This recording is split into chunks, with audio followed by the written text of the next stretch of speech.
memang mesin tahun ini sudah menggunakan kurikulum terbaru, Pak ya, untuk kode mata kuliahnya, sehingga nanti ke depan dalam diskusi ini saya mohon mata kuliahnya yang sampai semester 8 itu bisa ditampilkan dan diberikan betul-betul ruang bagi teman-teman untuk bisa berdiskusi. Hal yang paling kentara memang berubah di UMKT adalah porsi bobot FKDU yang berkurang dari 28 menjadi 20 SKS. Memang FKDU ini terlampau cukup besar untuk ukuran PTMA, namun di dalam integrasi mata kuliah, ya, FKDU ini juga bisa dimasukkan. Contoh seperti bisnis digital yang dihapus, dimasukkan ke dalam mata kuliah entrepreneurship. Nah, ini nanti bisa dibahas ya secara mendalam. Kemudian yang kedua adalah bobot dari basic science yang sudah 29 SKS. Nah, bobot basic science ini kita merujuk kepada lab teknik. Lab teknik itu bukan, mohon maaf, lab teknik sekitar 25 SKS, namun IAB itu 20% dari total SKS. Sehingga semua prodi yang ada di FST itu juga sudah berubah mengikuti IAB. Jadi porsi basic science adalah 20%, kecuali informatika yang masih tidak ada syarat, tidak ada persyaratan karena mengikuti School of Code. Tapi kalau prodi teknik sisanya yaitu mesin, prodi teknik mesin, prodi teknik sipil, dan prodi teknik biologi sudah menetapkan jumlah 30 SKS, 20% itu sama dengan 29 SKS basic science. Kemudian ada beberapa mata kuliah yang nanti Pak Bin bisa buat apa namanya disampaikan begitu ya, yaitu mata kuliah K3 dan juga mata kuliah capstone. Itu nanti mungkin bisa dibahas singkat ya, namun karena waktunya tidak cukup. Nah, sebenarnya yang lebih penting dari sebelum membahas mata kuliah adalah terkait dengan BOK atau Basic Knowledge dari masing-masing mata kuliah. Nah, ini yang nanti mungkin bisa juga dibahas ya kalau waktunya cukup. Yang jelas yang akan ditampilkan sekarang adalah kode mata kuliah terbaru dari Prodi Teknik Mesin dengan kode MEC. Kalau yang kode lama TME. Kode lama TMI. Ya, kode lamanya TME, sekarang kode barunya semua MEC. Sehingga saya harapkan teman-teman yang ada di Zoom, karena ini memang yang lebih banyak di Zoom ya, ini juga bisa memberikan insight kepada kurikulum barunya. Namun ada batasan yang jelas untuk semester 1 sampai semester 6 itu akan bisa 20 SKS total. Jadi itu sudah fix ya, dari universitas dan dari fakultas, sehingga batasannya sudah jelas. Yang tadi PDU 20 SKS, Basic Science 20%, dan juga yang terakhir adalah batasan jumlah SKS per semester sampai semester 6 adalah dibuat 20 SKS. Saya harap acara ini betul-betul bisa memberikan insight kepada Prodi Mesin karena di tahun 2029 akan dilakukan reakreditasi menuju unggul. Jadi unggulnya sekarang bisa 3 tahun, bisa 5 tahun. Silakan nanti di setting karena 40% penilaian ada di prodi kurikulum, sisanya ada di PJM dan fakultas. mungkin lebih dari hampir separuh ya, separuh itu penilaian dari program studi, baik itu dari segi kurikulum, penelitian, dan penelitian. Saja arahan ataupun sambutan dari saya, semoga eh, setelah ini kita akan mencoba untuk bisa berdiskusi singkat ya, namun padat karena waktunya sudah jam berapa Pak? Sampai jam 4 WITA. Sampai jam 4 ya. Jadi mohon dari Bapak yang ada di Zoom juga Yono juga bisa memberikan insight ya, baik dari terjadi di UMS ataupun di UGM. Begitu dari saya, terima kasih. Wassalamualaikum warahmatullahi wabarakatuh. Waalaikumsalam warahmatullahi wabarakatuh. Oke, terima kasih banyak Pak Ren atas sambutan dan juga arahannya.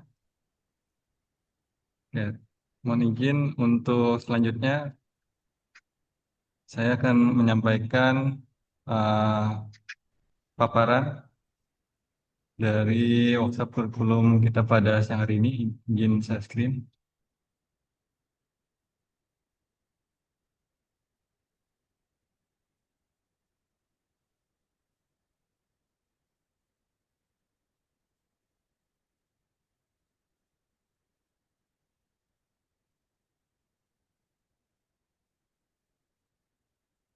Nah, ini latar belakang yang menjadi ya tuntutan bagi lulusan, terutama lulusan programming mesin, maka diperlukannya semacam penyusunan ya kurikulum yang berbasis outcome education, di mana perkembangan dunia industri ini sering berkembang sangat cepat, seperti kemajuan teknologi, transformasi digital, transisi energi, dan tuntutan global terhadap kompetensi lulusan.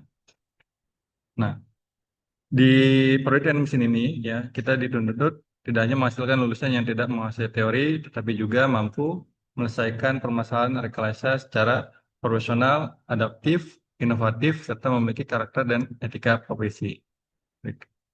Nah, pada dasarnya sebelum kita berusaha untuk update ya, kurikulum tidak lagi berorientasi pada banyaknya materi yang diajarkan, tapi juga pada pencapaian pembelajaran yang benar-benar dimiliki oleh lulusan, yaitu dalam bentuk student center and outcome based.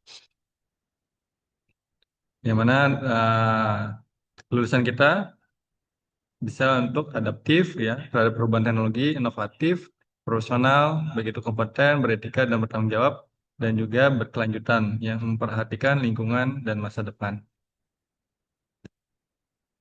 Nah, mengapa kurikulum kita yang sebelumnya itu perlu diupdate ya atau direvisi ya? Karena kurikulum perlu menyesuaikan agar relevan dengan perkembangan zaman, kebutuhan industri, dan standar pendidikan tinggi. Seperti salah satu aspek yang perlu kita update, yaitu perkembangan teknologi modern. Ya, ada AI yang sekarang sudah semakin pesat, ya semakin besar pengembangannya, digital twin, kemudian IoT, big data, dan smart manufacturing.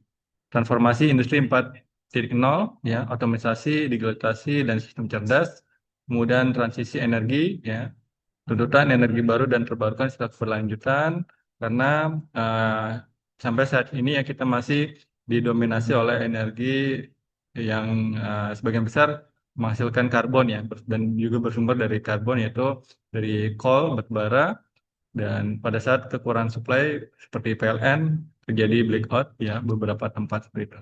Nah, di sini maka perlulah adanya transisi energi ya untuk mempercepat proses ke sana. Kemudian kebutuhan industri lulusan harus memiliki kompetensi multidisiplin, adaptif dan siap kerja, masukan stakeholder, ya, sinkronisasi dan dengan pengguna lulusan, dunia industri, alumni dan pakar. Nah, akreditasi untuk memenuhi standar alam teknik dan penilaian mutu berkelanjutan, serta penguatan OBI yang memastikan capaian pembelajaran terukur dan berkelanjutan.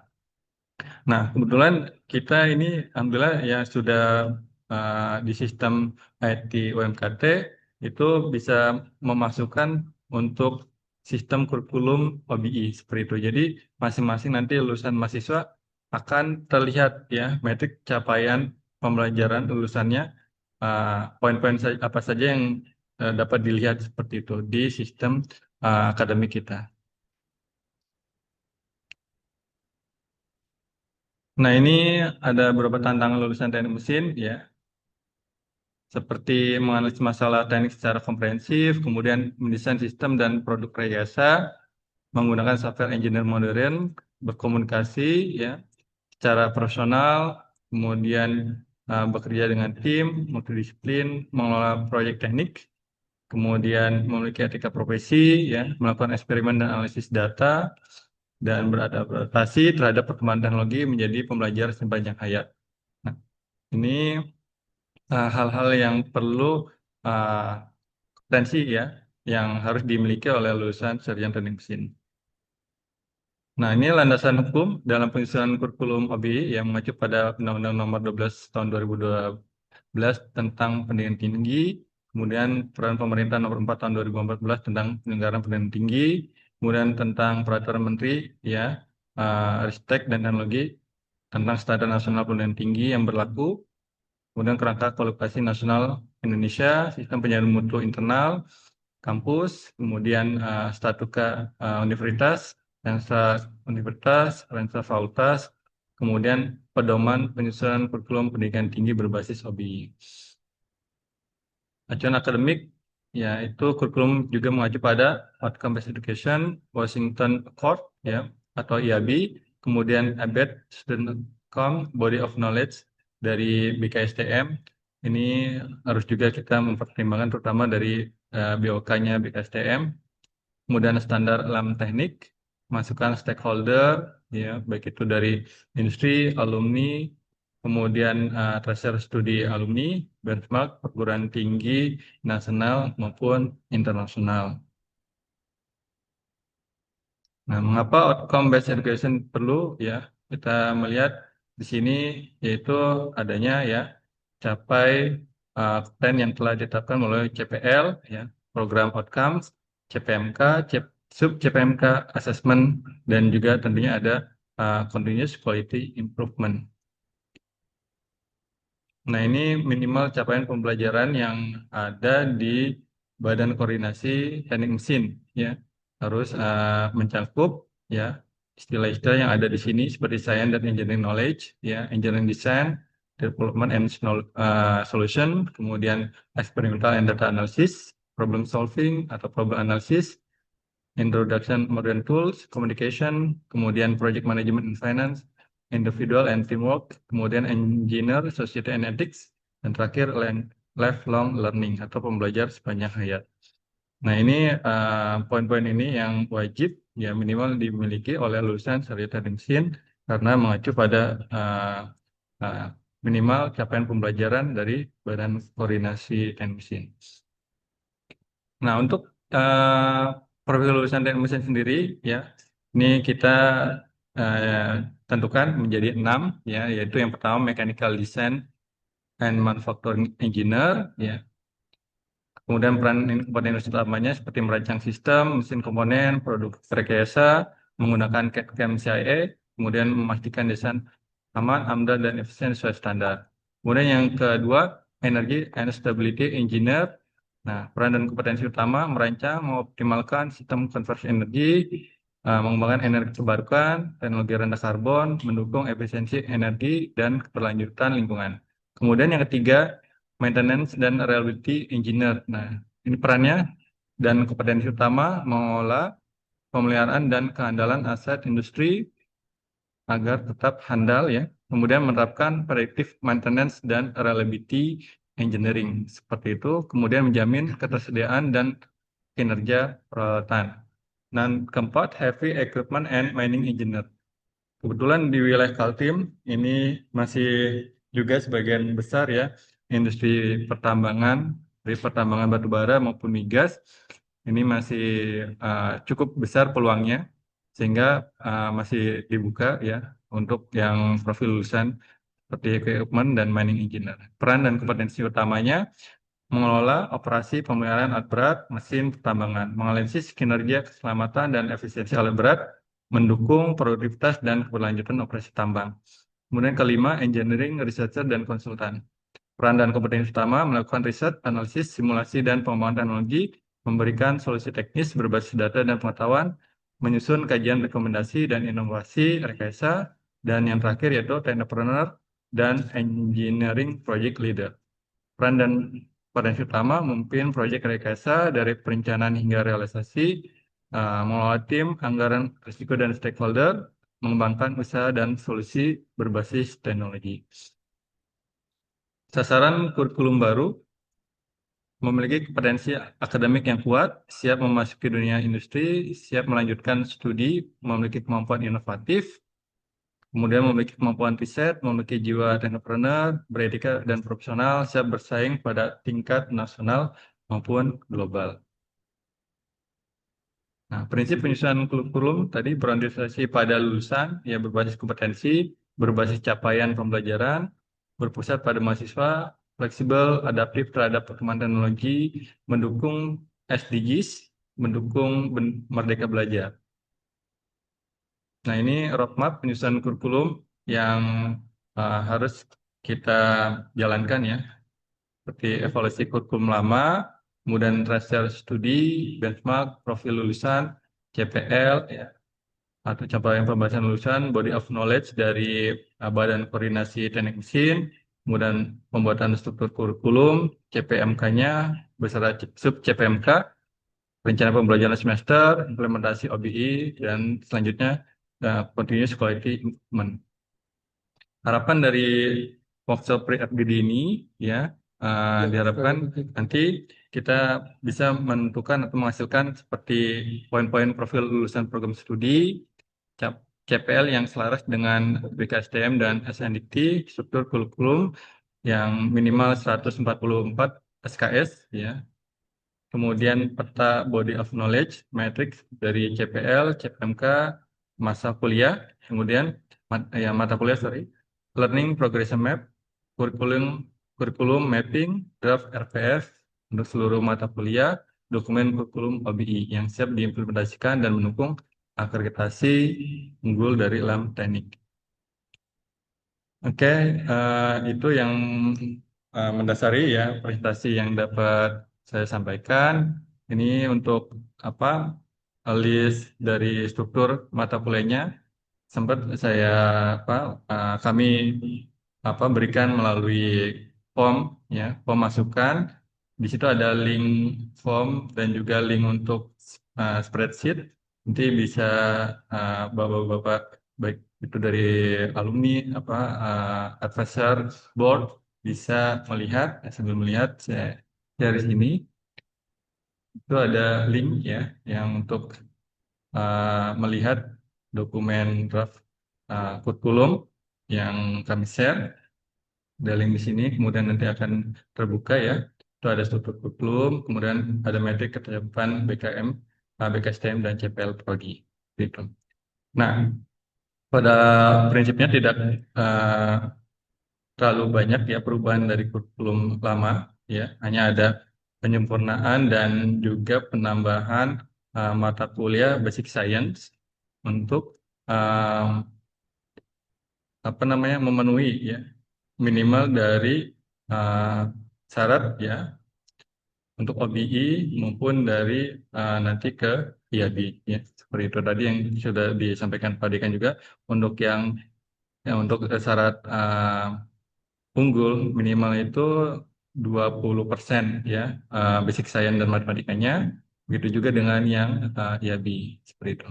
Jadi untuk di sini penambahan untuk seperti ilmu hayat sebagai basic science. Nah, kemudian dan untuk mata kuliah LAM teknik ya Pak, yang K3L itu ini juga wajib dimasukkan ya untuk akreditasi LAM teknik yang unggul yaitu mata kuliah K3. Nah, ini di sini ada K3 dan lingkungan. Karena mata kuliah sebelumnya itu ada kesehatan lingkungan, tapi itu masih general ya, terkait kesehatan lingkungan. Maka kita integrasikan untuk yang kurikulum baru ini ke K3 dan lingkungan. Seperti itu. Kemudian untuk yang bahasa asing, nanti mahasiswa bisa memilih ya, bahasa asing nggak hanya bahasa Inggris, tapi ini opsional ya, bisa bahasa Inggris, kemudian bahasa asing lainnya. Dan untuk yang caption design ini tentunya wajib ya dari baik itu dari Badan Asosiasi Teknik Mesin maupun dari Lem Teknik ya. Kita ada dibagi dua, caption design 1 dan caption design 2. Ini tidak berubah dari kurikulum sebelumnya dan bobotnya sama 2 SKS. Seperti itu. Dan untuk yang praktikum ya kita kemarin sempat kita tambahkan ya untuk memenuhi syarat minimal untuk ketika syarat perlu unggul ya skor 4 praktikum itu harus di atas 20% dan maksimal 50% untuk program sarjana seperti itu. Jadi untuk praktikum ini ada 13 ya SKS atau setara dipresentasikan ada uh, 27%. Seperti itu. Jadi lebih dari 20% ini untuk memenuhi syarat perlu unggul dalam teknik. Oke, Oke, seperti itu. Mungkin pemaparan dari kami ya cukup sekian. Monggo nanti saya sampaikan ke baik dari Zoom maupun dari offline Bapak dan juga tamu undangan terkait dengan apa draft kurikulum dari Prodi Teknik Mesin. Nah, ini satu lagi sebentar. Ini untuk yang profil lulusan ya. Kemudian ini CPL-nya kita ada 8 ya. Dan tentunya sudah mengakomodasi dari CPL BKSTM ya. CPL BKSTM yang ada 10.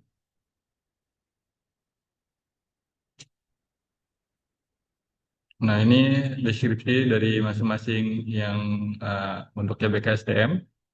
Dan ini adalah matriks mata kuliah terhadap CPL ya prodi S1 Teknik Mesin seperti itu. Untuk yang I khusus introduce dan R ini uh, reinforce atau pengembangan, kemudian M ini mastery. Jadi uh, mahasiswa itu untuk yang M berarti harus menguasai kompetensinya. Biasanya mata kuliah udah mata kuliah atas dan mata kuliah untuk mendukung kompetensi seperti itu. Nah, oke, dari ini bapak-bapak dari Zoom, monggo atau dari Pak Saya dulu. Prosupri atau Pak Dekan ya, monggo silakan Pak Dekan. Baik, begini, baik. Eh, Memang apa namanya dari segi penyampaian, mungkin nanti Pak Bin bisa lebih menjelaskan bagaimana semester 1 itu disusun, kemudian apa saja target capaian mata kuliah yang mestinya juga bisa berkaca dari semester lalu. Jadi jangan sampai kita tidak melihat histori dari mesin seperti apa. Itu harus clear. Jadi misalkan semester 1 IPK-nya segini, mencapai CPK-nya segini, gitu, CPL-nya segini. Sehingga ketika dilakukan revisi terhadap jumlah mata kuliah itu sudah clear. Dan yang kedua, ini saya mohon nanti setiap yang hadir, termasuk saya pribadi, Pak Rahim dan teman-teman di sini, memberikan notulen, baik itu dalam berupa tertulis maupun di Google Form. Jadi tapi harap diingat. Memang untuk syarat kurikulum mayor ini belum memenuhi. Ini masih dalam kurikulum minor kalau misalnya. Karena kalau itu kurikulum mayor, Bapak harus membahas itu dari body of knowledge-nya dulu. Jadi body of knowledge itu disusun berdasarkan apa namanya keilmuan dosen-dosen di Mesir, sehingga nanti ujungnya adalah SKS dan nama mata kuliah. Tapi ini kan langsung tiba-tiba ada mata kuliah ya. Nah ini bisa kita cut saja. Mungkin nanti ujungnya bisa diklaim sebagai kurikulum mayor, namun Bapak harus melengkapi itu dulu. BOK-nya mana, body of knowledge-nya mana.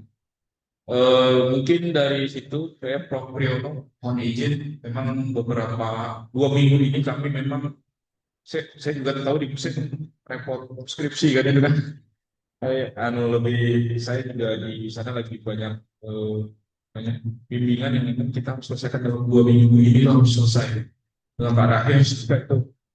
Mungkin kita juga kejar-kejaran ini dengan dosen-dosen yang lain karena ya di samping sebenarnya datang jarak kanan. Kebetulan ada Prof. Priyono yang di sini sebagai konsultan, nanti bisa memberikan insight bagaimana sih mesin yang unggul itu seperti apa. Karena beberapa asesor pelang sendiri pun memang agak berbeda pendapat begitu kadang terkait dengan jabatan fungsional. Biar jabatan fungsional ini maksudnya yang mengajar.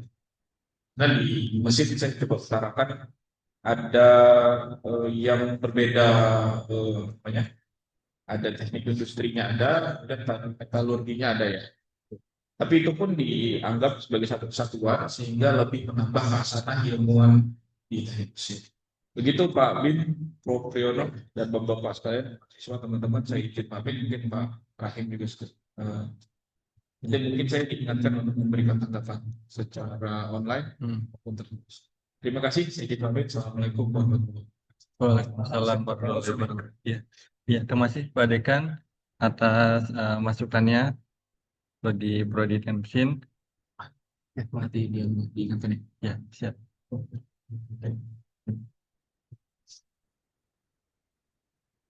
Hmm. Ya, masih Pak. Ya.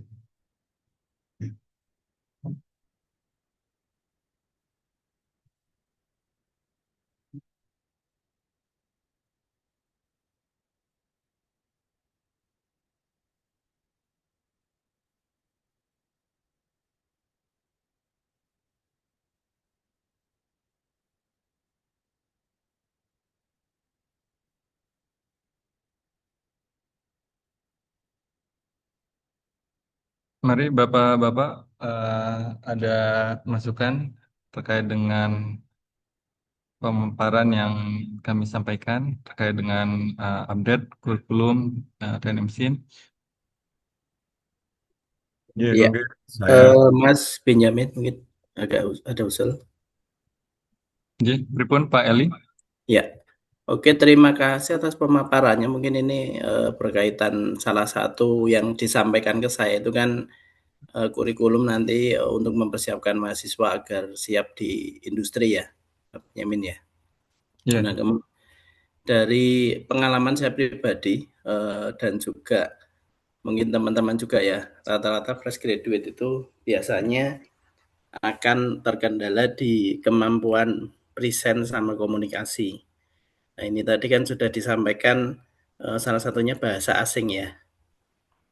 Nah, di situ mungkin atau mau tambah diluaskan lagi kurikulumnya itu untuk bahasa asing ditambahkan untuk presentation skill seperti itu, Mas Benyamin. oke, siap. Berarti bahan kajiannya atau bahan materinya ada presentation skill-nya gitu ya, Pak Betul. Eli? Jadi presentation skill jadi meningkatkan kemampuan mahasiswa untuk menyampaikan ide dan analisanya secara ini ya, secara bagus, secara baik agar informasinya itu bisa tersampaikan secara efektif dan efisien. Yang pertama itu, terus yang kedua mungkin yang K3L itu mungkin sekarang ini sudah ada pengembangan ya, jadi K4L ya. Jadi keamanan itu sekarang menjadi salah satu faktor ini faktor yang sensitif di industri. Jadi mungkin kalau mau ditambahkan bisa juga itu mengenai keamanan. Jadi sekarang itu keamanan, kesehatan kerja dan lingkungan seperti itu. Ada Ya, keamanannya. siap, siap. Oke, terima Sementara kasih, Pak. itu dari saya. Oke, terima kasih Pak Eli sudah kami catat masukan masukan berharga dari Pak Eli. Izin menyambung. Oke, monggo Pak Majid. Terima kasih sebelumnya sudah diawali Mas Eli tadi ya, senior dulu lah. Jadi terima kasih Pak Benjamin dan Pak Dekan sudah diawali untuk apa namanya memberikan paparan. Mungkin nanti kita bisa diskusi lebih cair aja ya, nanti saling menanggapi. Kalau dari perspektif saya gitu ya, kita sama-sama bekerja di kampus, di akademisi. Kebetulan juga perkenalkan saya Kemal Irfan Majid, dulu Teknik Mesin UGM 2009, adik kelasnya Pak Galih, Pak Ali. Saat ini juga Sekretaris Prodi S1 Teknik Mesin dan juga kemarin terlibat di kurikulum apa transisi ke kurikulum 2026 di Teknik Mesin UGM S1. Nah, mungkin memirror dan ini dulu ya, memirror dan merefleksi dari kami kemarin di UGM yang kebetulan baru 2 bulan lalu ya mendapatkan pengesahan dari Senat gitu ya. Nah, memang ada banyak wacana dan banyak info gitu ya. Kalau di UGM kemarin memang isunya adalah ada mayor minor gitu ya. Kemudian ada titipan dari universitas untuk penguatan KKN, penguatan mata kuliah universitas juga sehingga memang ada sedikit apa ya ruangnya agak terbatas gitu ya untuk constraint pengembangan kurikulum keteknikannya. Tapi anyway kita akhirnya bisa siasati ya dengan mungkin mereduksi beberapa mata kuliah misalnya yang satu dua gitu ya, misalnya termo satu dua, tapi enggak kalau termo tetap ya itu aja di satu mata kuliah tapi isi silabusnya diperdalam gitu ya. Hal tersebut juga ada ketika kami apa namanya apa jenenge berkunjung itu apa benchmarking bahasa Indonesianya studi banding ke ITB Studi ya banding. studi banding ke ITB juga semangat mereka ada reduksi jumlah mata kuliah namun memang diperdalam. Nah, kalau ITB mungkin sebagai informasi dia menyiasati kedalaman juga dengan adanya tutorial gitu ya yang kadang melibatkan mahasiswa seniornya atau mahasiswa S2-nya. Anyway itu sharing sedikit saja. Nah, salah satu yang mungkin ini Pak Benjamin, Pak Galih dan teman-teman di UMKT kalau tidak salah dengar gitu ya kemarin itu dari BKSTM atau ya kayaknya BKSTM gitu ya ada amanat bahwa untuk capstone itu capstone yang di akhir itu memang apa namanya capstone yang sebagai puncak gitu ya itu harus sedikit di akhir gitu ya mungkin malah di akhir disarankan di semester 8 dan melibatkan apa namanya ada kelompok jelas ya kemudian eh, tidak hanya mekanikal gitu ya, tapi ada unsur otomasi dan kontrol gitu ya.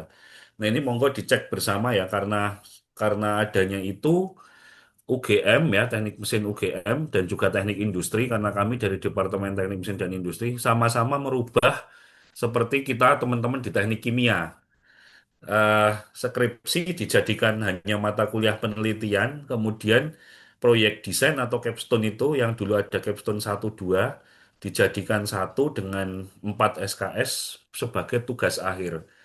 Mungkin ini sebagai mirroring dulu bapak-bapak senior kita ada mata kuliah merencana mesin. Tapi kan kalau merencana mesin itu kan hanya gambar sampai desain tapi nanti ditanyain hitungannya dan lain-lain.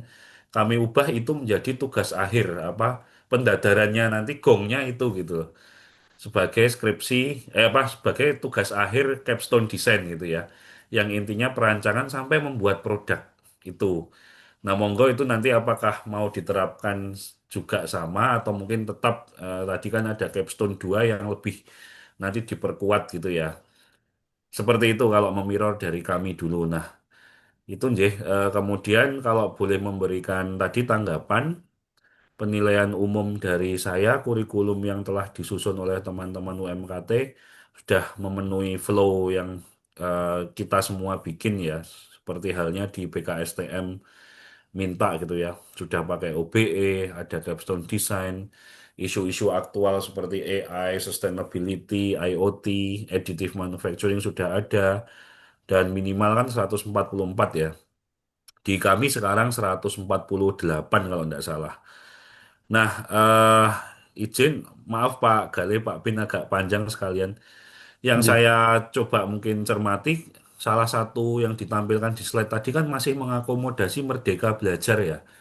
Nah, itu perlu dicek apakah saat ini masih atau enggak gitu loh. Kalau iya kan dulu diakomodasi dengan adanya 20 SKS, mahasiswa bisa magang, magangnya bisa diklaim. Nah, teman-teman teknik mesin UMKT masih mau pakai itu enggak, mengingat mungkin memang banyak industri dan lain-lain. Kalau kami di UGM semenjak Pak Nadiem turun enggak gitu ya, sudah enggak ada Merdeka Belajar. Tapi yang kita dorong adalah internasionalisasi kalau mahasiswa memang ada pengen ngambil di luar dan lain-lain dan itu bisa diklaim kesetaraan mata kuliah kami fasilitasi gitu ya. Misalnya kan kita sekarang akan coba ada 3+1+1 atau 2+2 yang double degree karena memang ada IUP kan ya. Nah, Itu tadi ya mungkin Merdeka Belajar bagaimana gitu ya. Kemudian tadi masalah capstone tadi sudah saya sampaikan, ini catatan saya. Kemudian mata kuliah pilihan mungkin Bapak-Bapak ini tadi sempat saya cermati ada renewable energy, turbin dan lain sebagainya.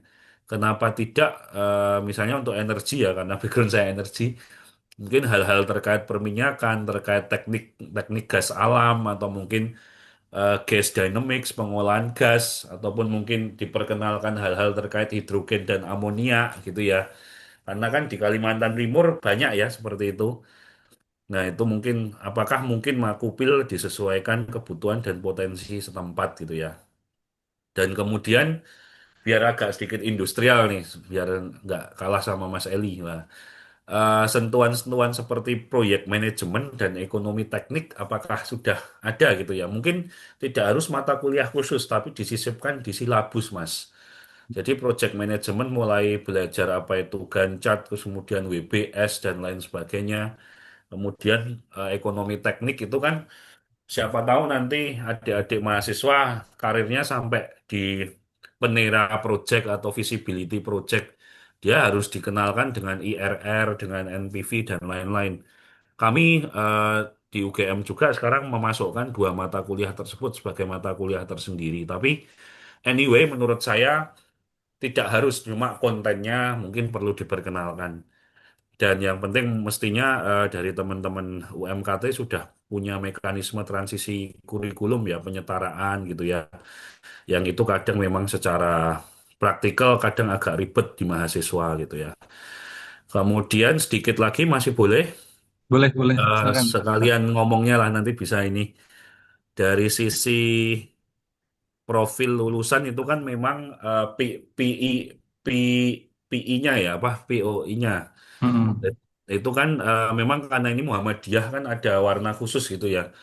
Kalau di Muhammadiyah BIS gini ya, UM Universitas Muhammadiyah tetap Tridharma atau ada Catur Dharma ya Pak ya. Kalau UII kan ada plus dakwah gitu ya. Nah kalau ini apa hanya unsur warnanya ada lebih ke aplikasi agama Islam, kemudian apa cendekiawan Muslim dan seperti itu atau ada Catur Dharmanya juga. Ya, untuk kita sebenarnya catur dhamma itu masuk ke pengabdian, eh, Oh, pengabdian ya. Jadi pengabdian di Muhammadiyah. baik, Itu tidak tapi sifatnya spesifik khusus. nggak wajib ya, nggak wajib, hanya Ya, saja untuk mata kuliah yang ada di Kemuhammadiyaan kita masukkan. ya, siap, siap. Berarti tidak ada apa namanya dharma khusus itu ya, cuma itu integrasi di pengabdian dan lain-lain. Bagus Mm. di mana ini ya untuk PIO yang apa namanya, yang tokoh masyarakat dan lain-lain itu kan mungkin bisa ditambahkan lebih ke apa intelektual Muslim gitu kan mungkin ya, karena kan di sini ada warna juga untuk kemuhammadiyaan dan saya cukup apresiasi, cukup suka di mana ini di awal-awal itu kan dibagi rata ya masalah kewarganegaraan, kemuhammadiyahan, apa pembelajar ilmu hayati juga yang ini gitu kan sudah cukup bagus. Kemudian terakhir catatan saya ini untuk AI dan lain-lain kecerdasan buatan AI juga sudah ada ya secara khusus cuma nanti mungkin dijelaskan lebih lanjut bagaimana silabusnya. Tapi kan mungkin dari sisi perkembangan zaman, anak sekarang memang keyword-keywordnya itu kan untuk tadi Mas Eli mungkin kemampuan presentasi setuju sekali, tapi juga bagaimana delivery dengan multimedia yang bagus. Saya cukup surprise di mana adik-adik sekarang mahasiswa itu lebih ke pakai Canva, kemudian penguasaan multimedia itu juga perlu ditingkatkan.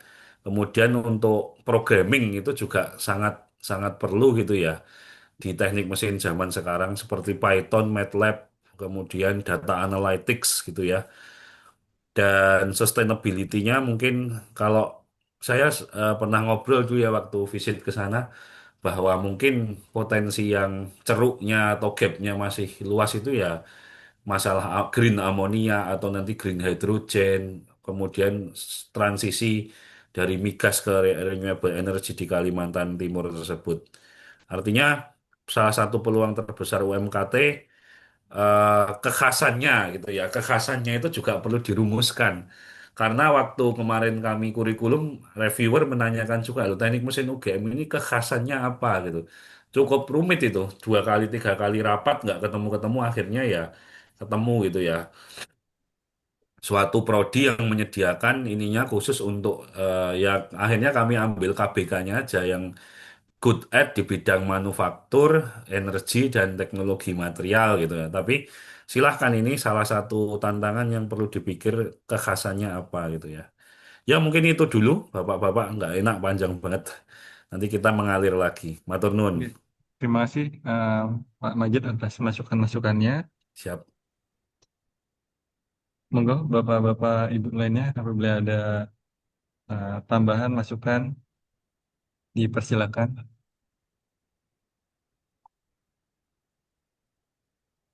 Kalau ada yang dari alumni, Mas Takdir, enggak ada. Ya, Mas Benyamin, mungkin saya sedikit memberikan tanggapan gitu ya. Mm-mm. Jadi kan kurikulum saat ini yang berlaku itu adalah kurikulum yang baru diberlakukan tahun 2023 ini. Jadi baru 3 tahun akademik. Ya. Sebenarnya itu kurikulumnya 2021 sampai 2025 Nah, untuk berlakukan seluruh. tapi gitu. Oke ya. Jadi memang ini mau apa? Mau revisi mayor begitu ya. Oke. Kalau harapan saya karena saya salah mana ya. Jadi ada sedikit persepsi. Saya pikir bahwa buku kurikulum yang kemarin dibagikan itu kan di apa disahkan tahun 2023 dan itu baru berlaku sehingga baru 3 tahun akademik sehingga kali ini adalah revisi minor yang kemudian ingin mengadopsi OBE begitu ya. Harapan saya tadi apa pemahaman saya begitu gitu ya. Sehingga dari kurikulum yang sekarang berlaku itu sebenarnya sudah sangat bagus. Hanya saja kemudian secara struktur untuk mengadopsi UBE tinggal kemudian melengkapi dengan CPMK dan kemudian RPS-nya.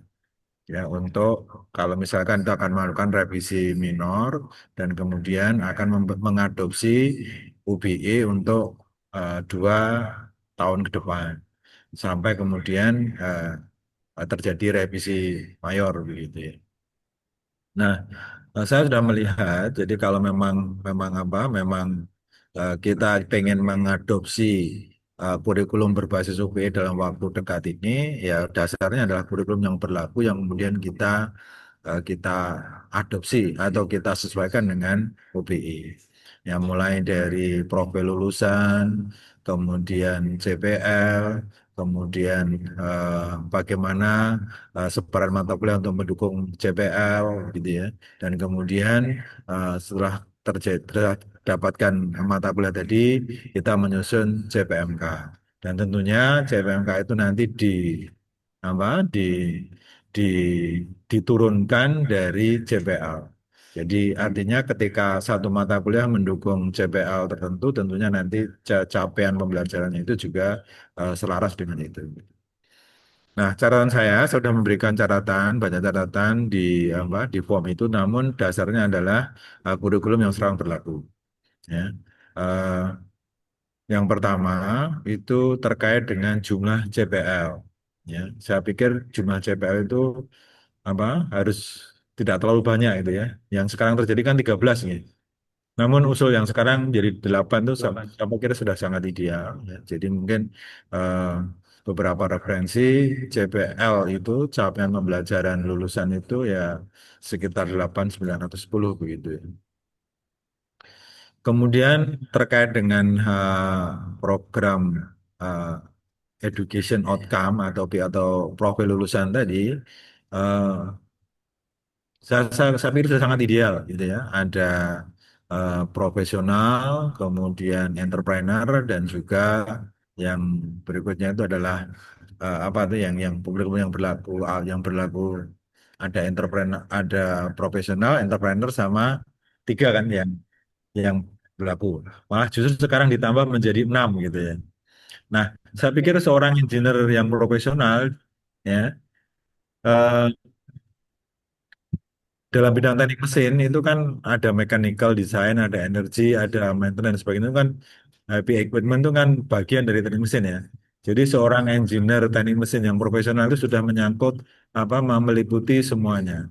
Maka saya sebenarnya lebih cenderung pada eh, profil lulusan yang sekarang berlaku gitu ya. Ada tiga itu ya, ada entrepreneur, ada profesional engineer, kemudian yang satu apa ini lupa saya.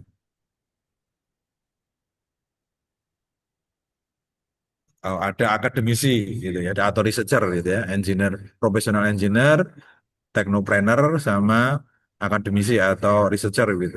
Ini sudah sangat ideal saya pikir ya. Dan tentunya untuk profil lulusan itu kan diukur eh, 5 atau paling tidak 3-5 tahun setelah lulus gitu ya. Sementara kalau CPA memang diukur pada saat mahasiswa tadi lulus begitu.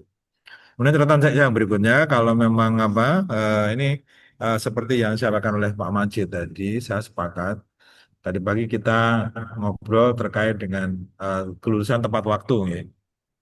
Maka ada baiknya kemudian mata kuliah itu tidak dibagi-bagi menjadi termo 1, termo 2, gitu ya. Matematika, kalau matematika mungkin karena apa konten yang cukup besar ya mungkin 1, 1, 2, 3 dan sebagainya oke. Tapi untuk termodinamika, mekanika fluida, apa tidak sebaiknya kemudian digabung menjadi satu, SKS-nya dinaikkan, kemudian kontennya ditambah. Sehingga beban mahasiswa itu tidak banyak. Ya. Sehingga nanti harapannya kalau mata kuliahnya sedikit gitu ya, maka kemudian tepat waktu itu tercapai. Ya, jadi kalau kurikulum kita desain 8 semester, maka pas 8 semester maka mahasiswa itu lulus. Ya. Tidak seperti sekarang ya, kurikulum didesain 8 semester tapi rata-rata masih 9-10 semester. Ya. Sehingga kalau misalkan kita bisa mata kuliah itu termo 1, termo 2 menjadi satu termodinamika begitu ya. Kemudian dengan konten atau silabi yang lebih dalam gitu, bobotnya dinaikkan, maka jumlah mata kuliahnya akan lebih sedikit sehingga akan mendorong mahasiswa untuk lebih cepat lulus. Kemudian juga eh, ada pengalaman saya pribadi begitu ya. Ketika tugas akhir skripsi itu banyak yang kemudian terjebak melakukan penelitian dan ini kan menjadi eh, proyek terakhir bagi mahasiswa ya.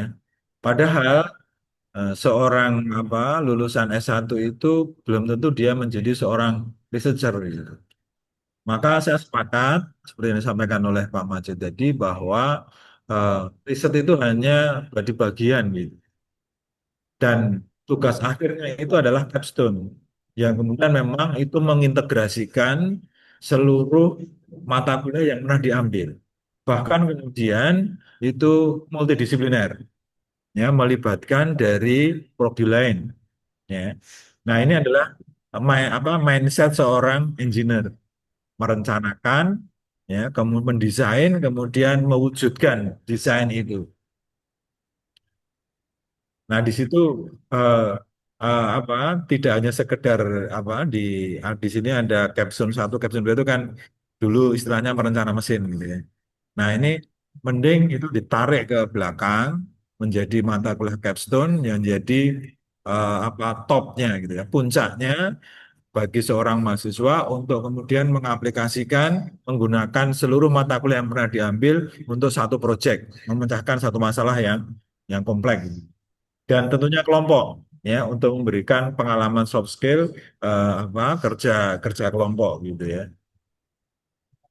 Saya sepakat sekali dengan perubahan yang dilakukan oleh teman-teman dari UGM ya menjadikan capstone itu di akhir ini menjadi puncak gitu ya.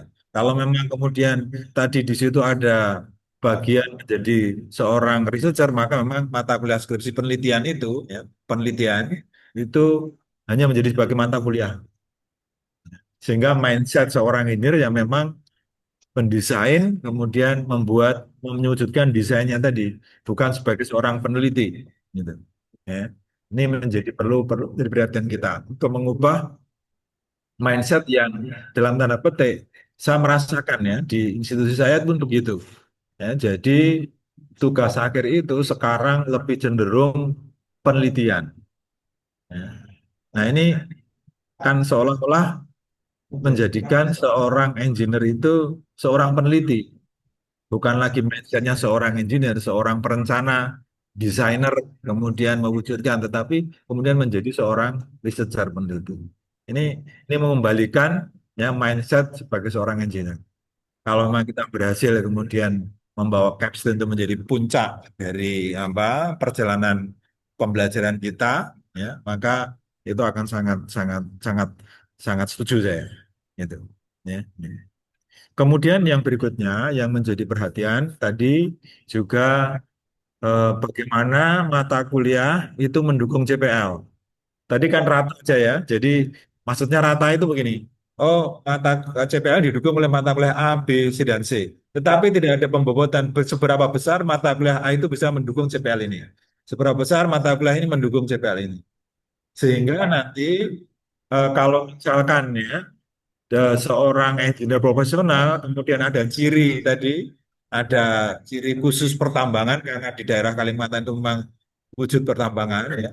Maka kemudian itu akan menjadi penciri kita ya. Jadi pembobotan yang tidak merata, ini kan misalkan mata kuliah CPL berapa itu CPL misalkan CPL 1 ya itu didukung oleh mata kuliah A B C. Kan rata itu seolah-olah kontribusinya sama. Masing-masing kalau misalkan didukung oleh 5 mata kuliah maka kontribusinya masing-masing 20%. Padahal kan tidak seperti itu. Ya kan untuk capaian pembelajaran tertentu ya mestinya mata kuliah ini lebih punya bobot daripada mata kuliah yang lain. Itu perlu dipikirkan hal seperti itu. Sehingga nanti kalau memang dia pensirinya di tambang atau di manufaktur akan kelihatan, oh dia mata kuliahnya ini harus lebih besar untuk mendukung capaian pembelajaran itu. Sehingga nanti profil atau capaian pembelajaran itu akan terlihat, oh ini anak ini memang atau mahasiswa ini lulus mencirikan di manufaktur, mencirikan di pertambangan, ya, atau mencirikan di di energi terbarukan gitu. Ya, sehingga pembobotan masing-masing kontribusi mata kuliah untuk mendukung CPA itu berbeda-beda. Ya paham ya? Itu harapan saya gitu ya. Kalau itu bisa diwujudkan akan sangat baik. Ya. Nah, ada sebagian besar mungkin saya lupa, saya berharapan juga ada beberapa mata kuliah yang memang kemudian dihapus, tetapi kontennya dimasukkan ke mata kuliah yang lain. Ya, seperti contohnya life skill. Nah, itu kan bisa tidak hanya berwujud sebuah mata kuliah, tetapi kemudian kontennya itu bisa masuk ke beberapa mata kuliah yang lain. Ya, misalnya kemampuan berkomunikasi, ya, itu maka nanti itu di mata kuliah capstone ketika dia presentasi itu masuk di sana. Prof, izin menambahkan untuk yang mata kuliah life skill ini kita di luar mata kuliah kelas, dia seperti pengalaman belajar di luar kelas, Prof. Kayak ikut Oh ya, seminar mengumpulkan tadi, skripsi, ya mengumpulkan mengumpulkan skripsi sertifikat. ya. Nah, itu bagus. Tapi kemudian celah pelaksanaannya, praktek pelaksanaannya bisa jadi mereka hanya sekedar mengumpulkan sertifikat. Itu yang terjadi. Ya, maka akan lebih baik ketika kemudian soft skill itu embedded di beberapa mata kuliah. Ya, misalkan di capstone, bagaimana dia kemudian komunikasi publiknya, ya, skill komunikasi skillnya untuk apa, kita buat bagaimana dia mempresentasikan idenya. Nah, itu kan kemampuan untuk berkomunikasi, ya ada di sana. Gitu. Ya. Kemudian misalkan mata kuliah eh, e-business, ya, itu kan bisa masuk ke konten dari mata kuliah yang lain. Saya tadi sudah saya sebutkan beberapa di form itu sudah saya isi. Ada beberapa mata kuliah yang kemudian dihapus atau bahkan kemudian direduksi SKS-nya, ya untuk memberikan bobot yang lain pada mata kuliah pada kemampuan yang lain gitu ya. Seperti misalkan vektor dan matek dan vektor. Ya, itu kan sebenarnya bagian dari matematika. Bisa masuk ke kontennya matematika berapa lah gitu. Monggo. Ya, ini. Ya. Sehingga itu bisa digantikan untuk mata yang lain. Kemudian yang berikutnya magang. Ya, magang itu adalah suatu hal yang sangat sangat kita menurut saya. Kalau bisa kita bisa kemampuan magang tidak hanya tidak hanya PKL praktek kerja lapangan ya, bukan itu, tetapi hanya 1 2 bulan, tetapi magang benar-benar magang. Mereka terlibat dalam pekerjaan sebuah industri. Gitu. Dulu ada namanya FHCI ya, Forum Human Capital Indonesia. Dulu, tapi sebelum sebelum sebelum era MBKM itu ada FHCI ya, Forum Human Capital F- FHCI, lupa saya singkatannya. Dia itu adalah jembatan antara BUMN dengan kampus, ya. Jadi BUMN ada vakansi di bidang ini membutuhkan kualifikasi seperti ini. Maka FHCI kemudian memberikan ke kampus, kampus merekrut orang yang mempunyai kualifikasi seperti itu, kemudian dia terlibat magang di perusahaan BUMN tadi, ya, yang tergabung dalam FHCI tadi, ya. Forum Human Capital Indonesia bahasa bahasa itu. Ya. Nah, kalau kita bisa bisa mereplikasi, ya, menduplikasi hal-hal seperti itu di sini di UMKT, kan banyak perusahaan tambang, banyak perusahaan migas di sini, ya, bisa kita libatkan untuk melibatkan pembelajaran kampus akan sangat bagus. Ya. Pengalaman di UMS itu yang mereka magang melalui itu, mereka kemudian direkrut, langsung direkrut, bekerja di perusahaan itu. Ya. Tapi memang kemudian di perusahaan itu ada vakansi, punya kualifikasi, mahasiswa yang mau magang itu terkualifikasi di situ. Ya. Kemudian juga apa? eh, ini literasi terkait dengan AI gitu ya, itu sangat sangat bagus juga. Jadi tidak, tadi saya sampaikan, jangan sampai kita terjebak pada eh, apa ya, jawaban instan dari AI. Tetapi bagaimana kemudian kita bisa memanfaatkan AI itu mengoptimalkan pembelajaran, eh, atau optimalisasi riset begitu ya, ini untuk tujuan optimasi pembelajaran. Jadi nanti mungkin eh, kemarin saya mengikuti Google Leadership Series gitu ya. Ini ada praktek baik di salah satu perguruan tinggi UPM di Malaysia, ya. Mereka menggunakan AI untuk untuk mengoptimalkan pembelajaran. Jadi ada tugas begitu ya, yang kemudian memang mensyaratkan mahasiswa itu menggunakan AI, gitu ya, menggunakan AI. Tidak hanya kemudian hanya sebatas mendapatkan jawaban instan, tidak, tetapi ada series, ada kegiatan yang memang kemudian kita mencari mencari mencari jawaban itu melalui AI dan kemudian kita manfaatkan untuk pengoptimalan pembelajaran. Gitu. Ya. Jadi eh, pembelajaran, jadi kan ada OB itu kan pembelajaran ya, outcome based learning, pembelajaran bukan teaching ya, bukan pengajaran gitu ya. Jadi mahasiswa itu harus aktif begitu. Ya. Maka literasi terhadap AI itu butuh penting. Ini Prof. Di kita di mata kuliah MKDU itu Prof ada aplikasi komputer. Nah ini salah satu isinya juga mereka nanti penggunaan salah satu ya software AI itu ya nanti salah satu ini kan Google Gemini nanti akan diterapkan di Ya aplikasi bagus. komputer. Ya, karena kita kan sudah punya punya akun Google resmi ya, yang Ya. kita bisa manfaatkan Gemini ya, Gemini itu ada ada alat namanya Deep Research dan juga ada Canvas ya. Jadi kita bisa membuat laporan kerja itu dengan Canvas, ya, di guide gitu ya. Jadi di Canvas itu mulai dari kita menyusun layoutnya, mulai dari daftar isinya, ya, kemudian layoutnya kita minta untuk memberikan layoutnya itu bisa, gitu. Ya, kita memanfaatkan seperti itu. Jadi tidak hanya terbatas jawaban instan dari dari apa? Dari AI, tetapi ada proses pembelajaran di situ. Ya. Mungkin gitu, Mas Iya. Bin, masukan saya. Kalau memang kemudian apa revisi sekarang itu digunakan untuk revisi major, ya memang kita harus mulai meninjau dari awal, ya, dari awal, mulai dari profil lulusan, kemudian CPL, kemudian sebaran mata kuliah, ya, dan juga memperhatikan apa body knowledge kita. Jadi SDM itu seperti apa begitu, ya, dan juga kemudian masukan dari para stakeholder. Ya. Tapi kalau hanya revisi minor untuk kemudian bisa segera mengadopsi OBE dalam kurikulum sekarang gitu ya, itu saya pikir kurikulum yang sekarang itu secara struktur sudah sangat bagus, tinggal melengkapi ke CPMK, kemudian penyusunan RPS. Ya.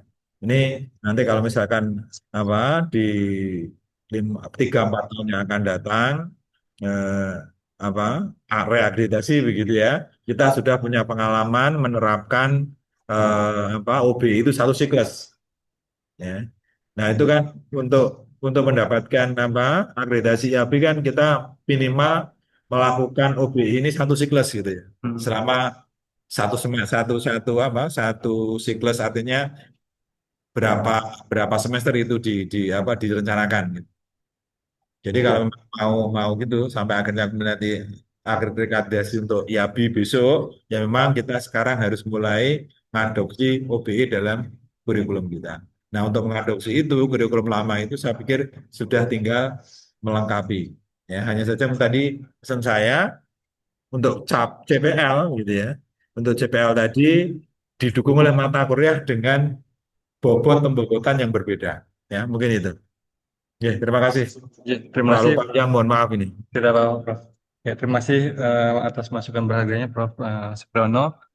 Mungkin dari alumni ya, tadi dari beberapa stakeholder sudah menyampaikan ini juga masukannya, advisory board. Kemudian mungkin dari alumni mungkin pengalaman di dunia kerja. Ini kayak Bang Takdir, Prof. Dia pernah ikut pelatihan Last Underwater di ini apa namanya di Tekno Teknokrat di UNS ya, Teknokrat di UNS seperti itu dan punya pengalaman di Irak ya sebagai welder engineer underwater seperti itu.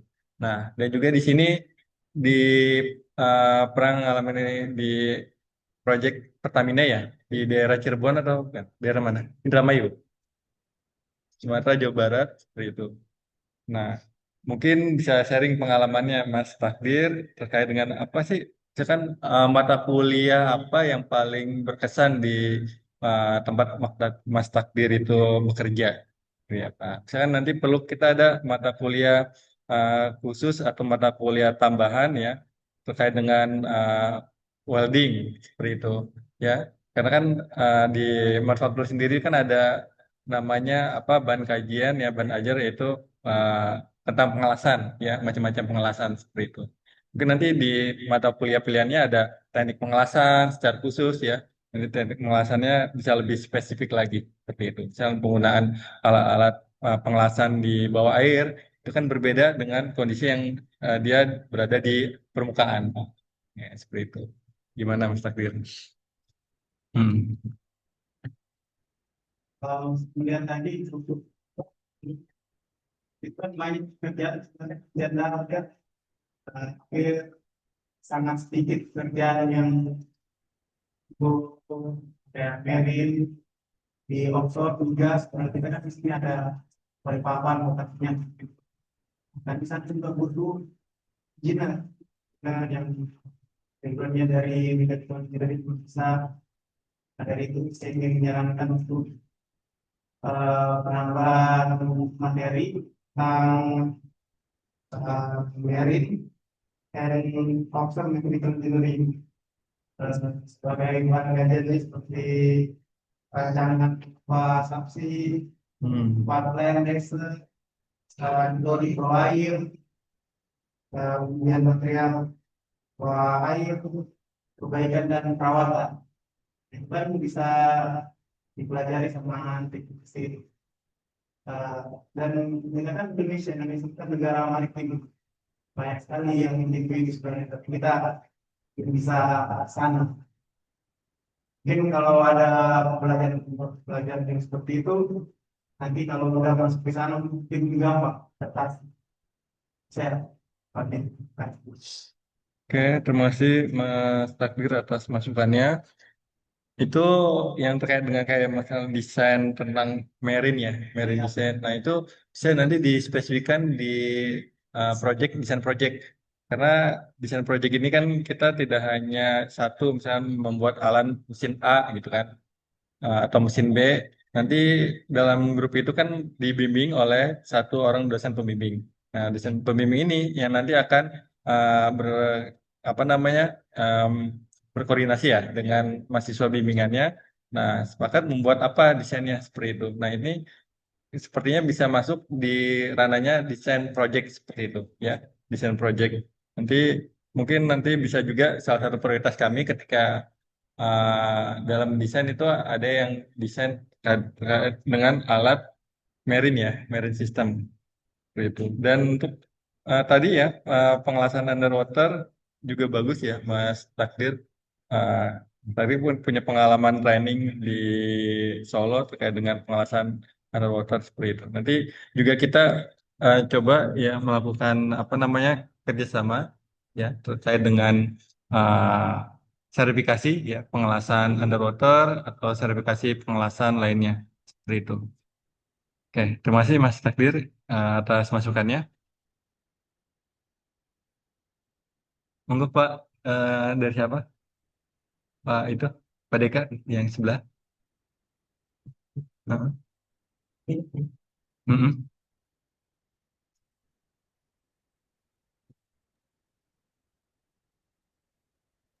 Kalau kerja praktek, desainnya berapa bulan, Pak Bin? Atau Kerja yang praktik apa itu, intensif itu loh? kerja praktik itu rata-rata 2 bulan Pak. Oh, 2 bulan ya. Mm-mm. 2 bulan. Minimal 2 bulan atau kalau di kami kan minimal 1 bulan itu atau Kalau di prakteknya UGM boleh minimal lebih. 2 bulan ya Pak? Di UGM minimal 1 bulan, 4 minggu Oh, gitu. minimal satu Tapi bulan. prakteknya ada yang memang 1 bulan, ada yang mungkin tergantung perusahaannya minta misal Oh dua iya. bulan kita kasih gitu. Tapi kalau cuma 2 minggu, 3 minggu di bawah 1 bulan tidak boleh gitu. Mm-mm. Ini rata-rata kita 2 bulan gitu Pak, 2 bulan. Tapi kadang Siap. yang dari industri juga ada yang meminta hanya 1 bulan seperti itu. Kita perbolehkan. Ya. Kasusnya seperti itu. Karena menyambung Pak Prof tadi bahwa Heeh. kadang peluang mahasiswa agak lama itu kan tiga ya. Yang pertama memang skripsi atau tugas akhirnya lama sekali gitu ya, karena dosennya Mm-mm. minta penelitian sekaligus perancangan atau mungkin mahasiswanya sendiri hilang semangat saat skripsi itu ya. Yang kedua Mm. KP itu ya, KP kadang mahasiswa ada beberapa yang susah mendapatkan sehingga ya itu apa namanya perlu dikatalis dalam hal ini. Mungkin kan dosen atau DPA dengan linknya atau nanti ada pusat KP gitu kan. Terus yang ketiga memang di mata kuliah tertentu memang banyak ngulang atau apa. Tapi kan yang berhubungan dengan eksternal masalah KP itu tadi ya. Nah itu aja sih cuma curious. Siap. Ya, siap. Terima kasih Pak Majid atas Iya. masukannya.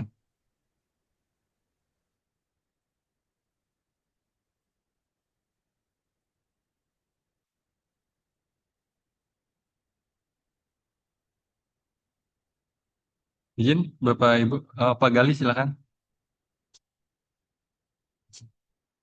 Ya, baik. Assalamualaikum warahmatullahi wabarakatuh. Terima Salam kasih warahmatullahi banyak wabarakatuh. Pak Bin dan Bapak-Bapak atas waktunya ya. Sebelumnya saya memperkenalkan diri, nama saya Galih dari Prodi Teknik Mesin UMKT. Sebelumnya terima kasih banyak saya haturkan kepada Bapak-Bapak dan Mas saudara-saudara sekalian yang mungkin beberapa di antara panelis atau advisory board yang hadir pada sore hari ini kemarin saya hubungi secara personal begitu nggih, yang mohon maaf di kesempatan ini saya tidak dapat menyebutkan satu persatu dikarenakan kendala waktu. Dan sebelumnya juga salam kenal kembali Prof. Supriyono, jauh-jauh dari UMS dari Solo berkenan untuk memberikan sumbangsih ilmu pengetahuan dan juga tadi masukan yang luar biasa saya catat. Langsung saja Pak Binyamin menanggapi 1 dan 2 yang tadi disampaikan oleh para ya, panelis atau pihak dari industri, alumni begitu nggih, dan dari Bapak Supriyono, Pak Prof Supriyono selaku konsultan begitu ya. Saya ada 2 benang merah yang saya mau share di sini. Saya teringat dulu ketika saya masih mahasiswa, masih nempel di pemikiran saya almarhum Bapak Subagio MSc. Beliau dosen kami dulu, tentu banyak di antara advisory board di sini yang kenal beliau ya. Almarhum Bapak Subagio. Beliau waktu itu menyampaikan bahwa salah satu skill termahal dari lulusan teknik mesin adalah underwater welding. Nah, gitu. Itu saya masih ingat cerita beliau. Saya waktu itu menangkap bahwa, oh ini, beliau menyampaikan almarhum Pak Subagio dosen kami itu menyampaikan bahwa 1, Anda perlu technical skill yang Anda jagoan di situ. Yang kedua, jika Anda memilih itu sebagai spesialisasi, lakukan dengan highly specialized. Dan Anda harus bisa bersaing di tingkat yang misalkan ini nasional, kemudian internasional, dan lain sebagainya. Dari situ saya mengambil satu satu ibrah gitu atau satu motivasi bahwa untuk teknik mesin lulusannya diharapkan punya satu hard engineering gitu. Jadi sangat berharga sekali tadi masukan dari Prof Supriyono, kemudian Pak Majid dari UGM, sama-sama dari institusi yang diwakili mungkin karena pengalaman yang luar biasa dari UMS maupun UGM. Benang merahnya memang di spesialisasi atau penciri dan lain sebagainya. Dan satu tadi yang saya terngiang-ngiang atas cerita dosen saya tadi, kebetulan juga diberikan satu testimoni dari alumni yang bekerja sampai ke internasional tadi saya dengar ya, sampai ke Middle East gitu dan beberapa proyek di nasional gitu. Nah, ini membuktikan bahwa memang kita berhak kita selaku prodi teknik mesin memberikan seluas-luasnya kepada mahasiswa motivasi maupun inspirasi bagi mereka karena mereka berhak mendapatkan dan mengambil satu jalur spesialisasi juga kalau memang mereka ingin jadi specialized gitu ya. Dan itu berkesinambungan gitu. Kalau mungkin saya sedikit bercerita, saya sejak waktu kuliah itu memang ingin di bidang energi gitu dan saya mengambil spesialisasi di bidang itu. Dan alhamdulillah kemarin saya juga ini sedikit sharing bahwa di Australia gitu itu ternyata banyak spesialis yang tidak hanya diambil dari Australia tapi juga dari belahan dunia yang lain gitu. Kalau mereka highly specialized gitu. Nah, jadi memang selain jadi generalis, spesialis itu juga salah satu peta karir yang nanti bisa dilirik gitu, spesialis atau generalis. Kalau generalis tadi Pak Ajit menyampaikan ada beberapa hal terkait proyek manajemen, ekonomi teknik gitu itu karena nanti di posisi manajerial dan lain sebagainya tentu akan sangat berharga.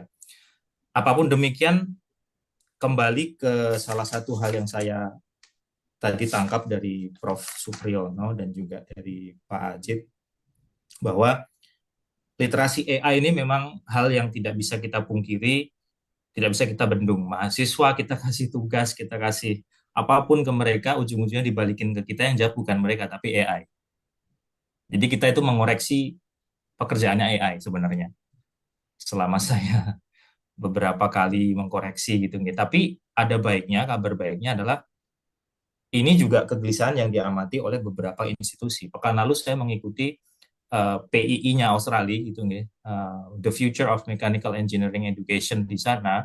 Itu salah satu yang diangkat kemarin pembicara dari RMIT Melbourne. Mereka memulai satu standarisasi penilaian literasi AI. Jadi memang distandarisasi. Malah justru didorong mahasiswa pakai AI, satu topik tertentu, silahkan diolah dengan sebaik mungkin. Di chatbox saya kasih izin, Bapak-Bapak, saya kasih contoh snippetnya atau prosedur penilaiannya. Nah, maksudnya dengan adanya elaborasi atau kita menambahkan AI dalam penilaian pekerjaan mahasiswa, justru kita memancing mahasiswa agar memakai AI dengan lebih bijak, lebih kreatif sebagai alat bantu mereka untuk mencapai apa yang menjadi aspirasi mereka. Itu kalau mereka ingin mendalami, ngulik spesialisasi di satu bidang tertentu, ini malah justru kabar baik untuk masa sekarang ini.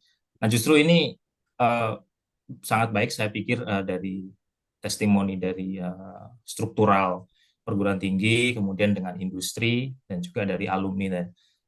Nah, mungkin itu saja. Mungkin nanti juga ada banyak uh, ide dari Bapak Ibu sekalian yang ada di sini, dari industri, dari dosen-dosen maupun dari alumni, tapi karena waktu juga yang mungkin tidak memungkinkan, saya pikir ke depan Pak Bin atau Bapak Ibu dosen yang lain ini selaku pre-FGD gitu atau sebagai overview, nanti mungkin ke depan akan lebih jelas lagi termasuk tadi body of knowledge nggih.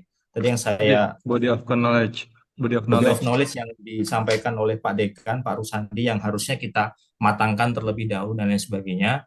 Saya juga tadi memberikan ke Pak Benyamin secara terpisah salah satu contoh kurikulum dari Universitas Brawijaya, body of knowledge-nya. Kebetulan Pak Teguh itu juga saya kenal ke beliau, ketua tim kurikulum dan sebagainya. Jadi ini harapannya silaturahmi ini tetap terjalin ke depan, terutama kepada bapak-bapak, saudara-saudara yang ada di sini sebagai advisory board, alumni, industri, dan juga akademisi.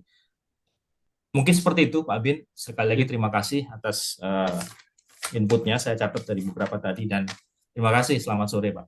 Ya, terima kasih banyak Pak Gali atas sharing dan masukannya.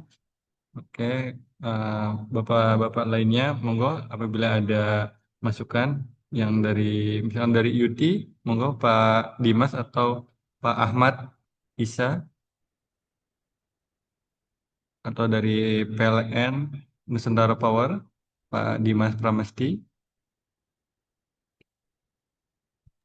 Baik, Pak Benjamin. Terima kasih, Pak Benjamin. Oke, terima kasih. Monggo Pak Selamat sore. Dimas. Baik, Pak.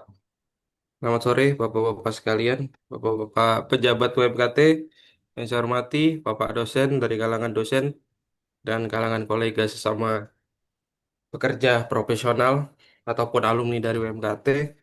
Perkenalkan, nama saya Dimas Ramesti. Saat ini bekerja di PT PLN Nusantara Power di penempatan di PLTU 2x350 MW di Tuban, Pak, di PLTU Tanjung Awar-Awar namanya. Oke.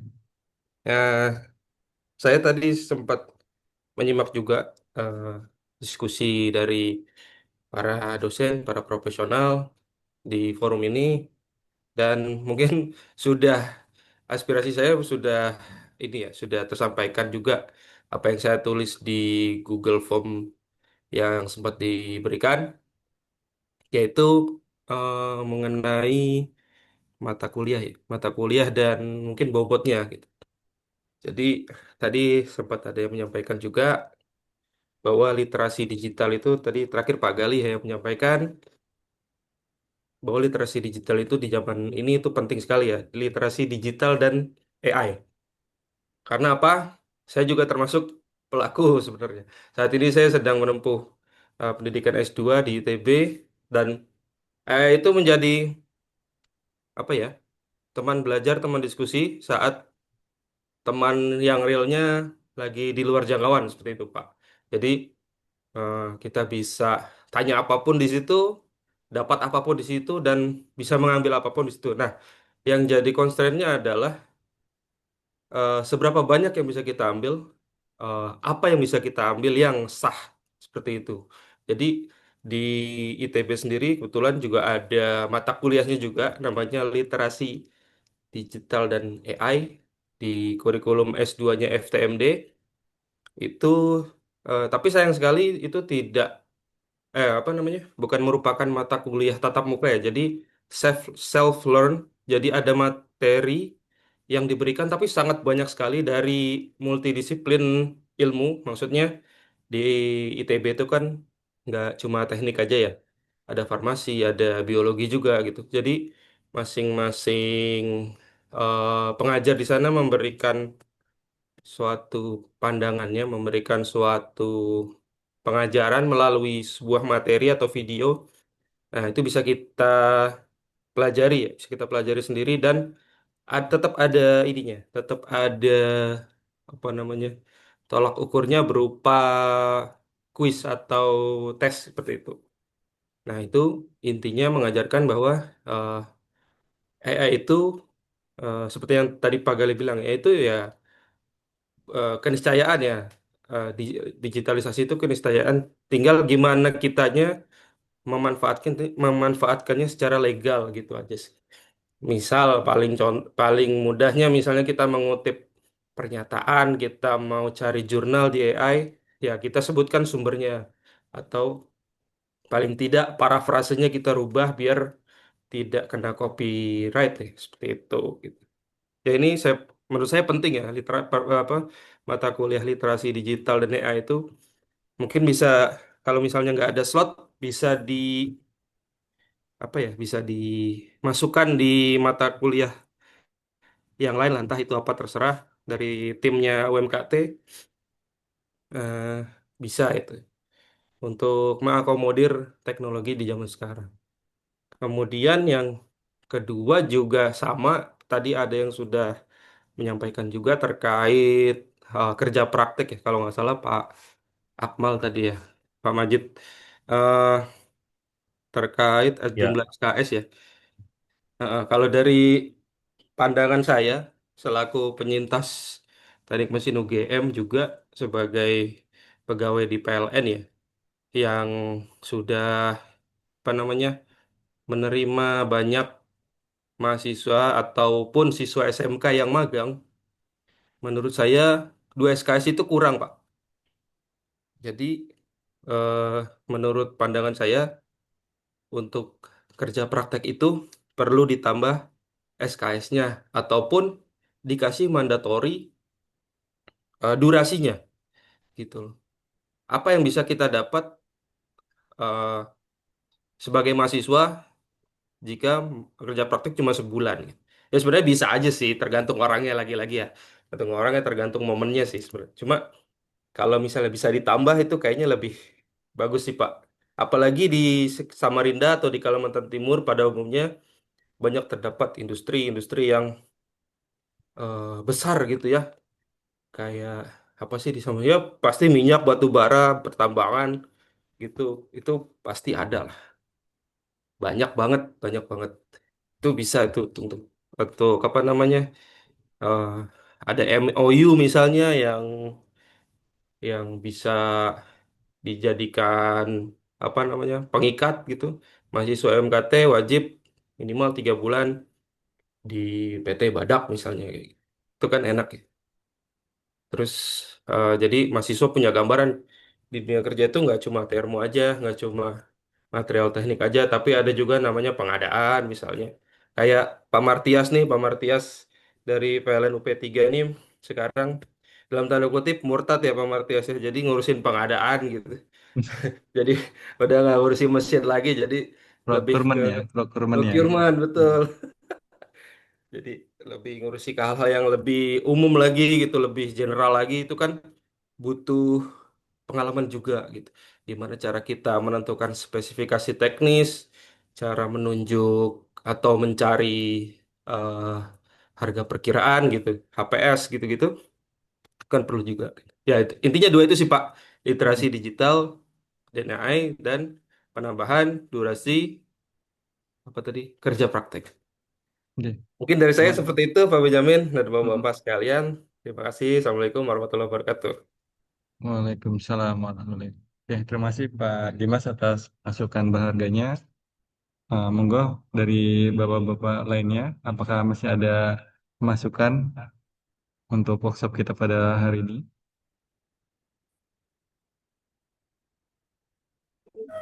Izin Pak, saya Pak Oke, Dimas Pak Pak Dimas dari Haryo, Unet. monggo dari Yuti. Ya, mohon izin saya tidak bisa menampilkan kamera karena posisi sedang cuti Pak. Oke, monggo Pak. Ya, sebelumnya terima kasih Bapak-Bapak semua. Tadi masukannya luar biasa dan apa yang sedang dilakukan oleh UMKT ini sangat bagus sekali ya Pak, di tengah kebutuhan SDM yang unggul dan kompeten sesuai dengan kebutuhan di industri. Saya di UT Jakarta Pak, dan dalam keseharian kami sering melakukan link and match dengan SMK, perguruan tinggi baik universitas, sekolah vokasi maupun politeknik, dan sering melakukan sinkronisasi kurikulum.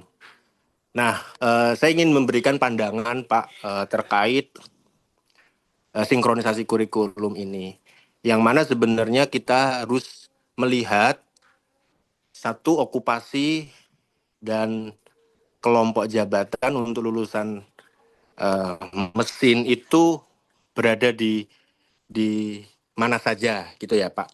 Itu yang harus kita lihat. Dari situ kelompok jabatan misalkan kalau di alat berat, karena United Tractors ini adalah industri alat berat, saya mau kasih gambaran bahwa lulusan S1 mesin untuk fresh graduate di alat berat itu bisa menjadi manajer alat berat atau kepala bengkel di cabang atau set MT, Management Train. Bisa juga sebagai instruktur mengajar di training centernya perusahaan. Kemudian bisa juga jadi technical officer. Ya. Nah, setelah kita melihat, atau bisa juga nanti dilihat dari industri lain, karena mesin ini kan sangat luas sekali ya Bapak-bapak. Bisa di mana saja. Nah, saya coba memberikan contoh di alat berat seperti itu. Yang kedua, feedback dari biasanya rekrutmen atau human capital seringkali ketika mewawancarai anak-anak lulusan S1 mesin, hal yang sangat basic ditanya itu justru tidak bisa. Kebanyakan, misalkan basic terkait dengan engine, itu apa? Kamu belajar tentang hidrolik tidak? Hidrolik, belajar Pak, basicnya hidrolik apa? Mekanika fluida misalkan. Coba jelaskan tentang mekanika fluida. Secara basic, kebanyakan teman-teman ini tidak bisa menjawab dengan baik. Saya nggak tahu kenapa. Tapi mungkin salah satunya ya, ini menurut pendapat saya. Melihat, saya juga pengalaman dulu kuliah, banyak sekali mata pelajaran yang harus diterima oleh mahasiswa dari semester 1 sampai semester 8. Banyak sekali, Pak. Dan bisa jadi karena saking banyaknya itu tidak dalam. Gitu ya. Yang kedua, bisa juga salah satu metodenya. Kalau biasanya di industri Bapak Ibu, itu metodenya pakainya sistem blok. Artinya ketika misalkan mau belajar engine, full engine selama berapa lama gitu ya, lulus baru belajar lanjutan yang lain. Misalkan kelistrikan, full belajar kelistrikan. Tidak ada mata pelajaran yang lainnya, fokus di situ. Sehingga bisa tuntas. Nah, kalau di perguruan tinggi ini memang agak sulit kalau menerapkan sistem blok ya. Tapi kalau konteksnya di vokasi, itu sangat bisa Pak. Sedangkan mungkin ini UMKT ini kan S1-nya bukan terapan Pak ya, artinya murni gitu ya. Iya. Nah, ini yang juga perlu jadi challenge untuk S1, karena sekarang sudah ada S1 terapan Pak ya, D4. Banyak sekali sekarang membuka jurusan D4 mesin atau S1 terapan. Nah, apa yang membedakan antara S1 terapan atau D4 terapan dengan S1? Umumnya khususnya UMKT. Kekhasannya UMKT apa? Tadi ada narasumber yang menyampaikan perlu juga ada kekhasannya nih. Melihat potensi daerah UMKT yang notabene ada di Kaltim, ini mesinnya ini mau cenderung kemana? Nah, saya lihat juga Pak, di situ ada mata kuliah perawatan alat berat. Ya Pak ya. Di semester berapa Pak? Itu semester 7 dan 8 Pak, mata kuliah pilihan. 7 dan 8. Itu mata kuliah pilihan Pak ya. Artinya bisa diambil, bisa tidak gitu ya. Iya, untuk konsentrasi peminatan. Ya, untuk konsentrasi peminatan. Nah, kalau kita bicara manajemen perawatan alat berat, itu ada 2 hal, Pak. Satu, penguatan terkait dengan teknikalnya, yang bersangkutan memahami terkait bagaimana melakukan perawatan alat berat. Yang kedua, terkait dengan manajemen pengelolaan perawatan alat berat. Itu 2 hal yang berbeda. Nah, kalau konteksnya ini di alat berat, anak lulusan S1 mesin jadi manajer atau kepala bengkel alat berat, dia posisinya nanti sebagai leader, membawahi mekanik-mekanik yang lulusannya SMK. Walaupun dia sebagai leader, dia juga harus tahu basic tentang teknikalnya. Jangan sampai tidak tahu atau kalah dengan mekaniknya.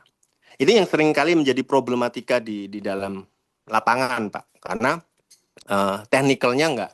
Nah, untuk memahami teknikal kalau kita bicara alat berat, Pak, itu sangat banyak sekali yang harus dipelajari ya.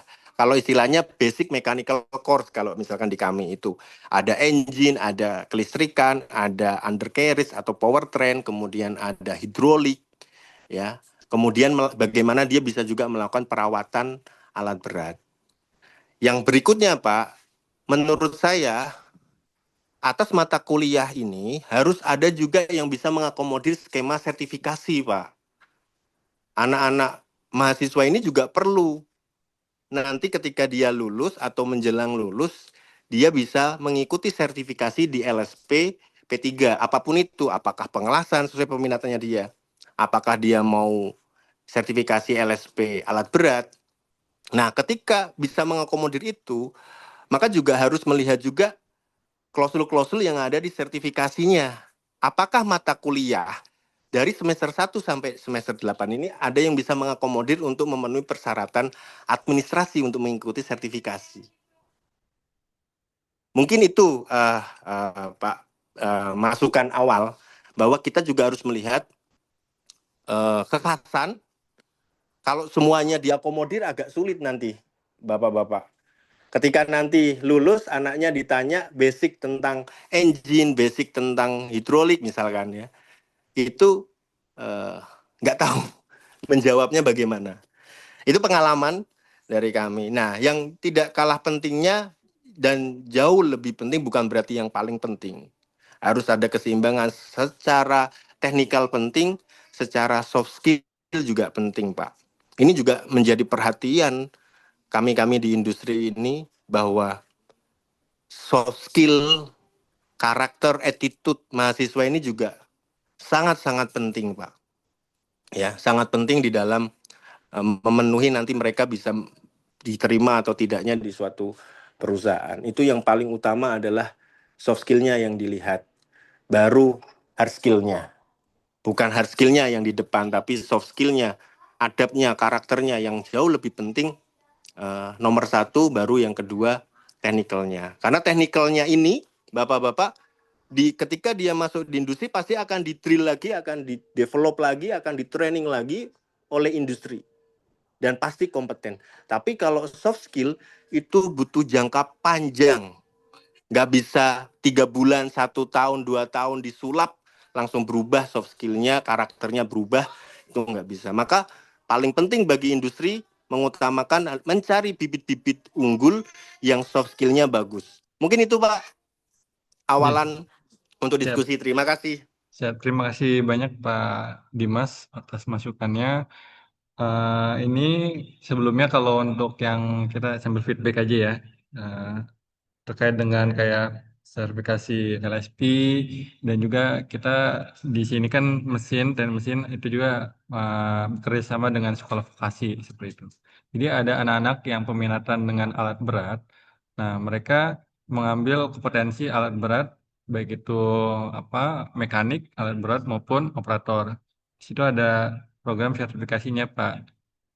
Nanti detailnya mungkin nanti bisa ditambahkan oleh Pak Deka ya. Di sini kan ada Pak Deka nanti terkait dengan bagaimana mereka bisa ikut sertifikasi. Dan tentunya mereka harus mengambil mata kuliah pilihan wajib berat dahulu Pak. Seperti itu sebelum mereka mengambil kompetensi untuk sertifikasinya. Seperti itu. Dan yang lainnya seperti apa pengalaman-pengalaman di industri ya terkait dengan alat berat ya.